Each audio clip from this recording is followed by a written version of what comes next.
我是蕊希，花蕊的蕊，希望的希。今天你还好吗？不管你在哪儿，也无论你今天经历了什么，我的声音都会一直陪着你。听完今天的故事，祝你晚安，做个好梦。不是每一次分手都值得难过，这个道理是我分手3次之后才明白的。去年我和恋爱2年的男朋友分手，奇怪的是分手之后我没有那么难过，也没有想象中遗憾，两个人都很平静。微信没有互删，朋友圈没有屏蔽，就连和彼此的聊天记录都还保留着。朋友取笑我说，你们俩该不会还要等着出席对方的婚礼吧？我笑笑没说话，然后向窗外发呆。感情有时候真的很奇妙，明明在一起的时候难舍难分，但分手之后竟然也可以做到如此坦然，就像从未爱过那样。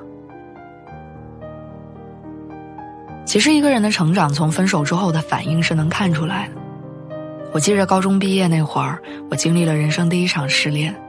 那时候我觉得自己这辈子都不会再爱了，每天哭了睡，睡了哭，谁劝都没用，甚至还会因为这件事儿跟家人反目。后来我去了不同的城市读大学，从此再也没有见面。那个时候所谓的爱情也在时光的流逝里变淡，然后消失。后来大2，我遇见了另外一个喜欢的人，我们在一次社团联谊会上认识，之后就经常聊天，一起参加活动，一起打比赛，所以顺其自然走到一起。只是没有想到这段恋爱持续不到1年就结束了，因为他喜欢上了别人。我知道之后跟朋友骂着他是渣男，然后删除拉黑他所有的联系方式，我不准身边的任何人再跟我提起跟他有关的任何一件事儿。我至今都清楚地记得，分手的那天晚上我喝了很多酒。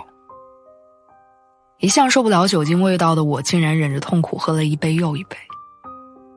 虽然嘴上骂着他是渣男，但实际我更像在惩罚自己。因为我实在想不清楚为什么我就不能拥有一段美好的爱情，为什么我的感情总是会出现问题。那种难过、郁闷、自我怀疑持续了很长时间都没有消失。后来我长得更大了，相比之下这次分手我显得平静了很多。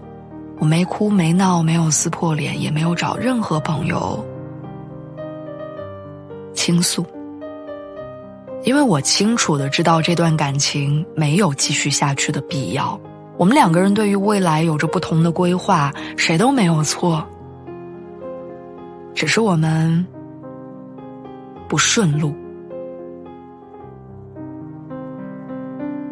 所以既然这样，不如到此为止，然后各自奔赴各自的未来。好像年纪越大，对于分手这件事儿就会越来越容易释怀，因为我越来越懂得自己想要的是什么，也越来越能够接纳各种感情里的散场。如果不合适，那就分手，没什么好遗憾的。及时止损，不就是成年人该有的态度吗？既然当初拿得起，现在就该放得下。到了一定年纪，你会发现对于感情这件事儿不再那么偏执了，我们会更加清楚地知道自己的需求跟底线，也会比年轻的时候看得更开，想得更通透，不勉强自己，也不要求他人。生活里除了爱情还有很多重要的事儿，爱情永远不会是生活的全部，甚至它不是生活的重点。我们终究要学会接受一件事儿，你爱的人他不一定爱你，而爱你的人也不一定永远爱你。未来还长，希望你一切都好。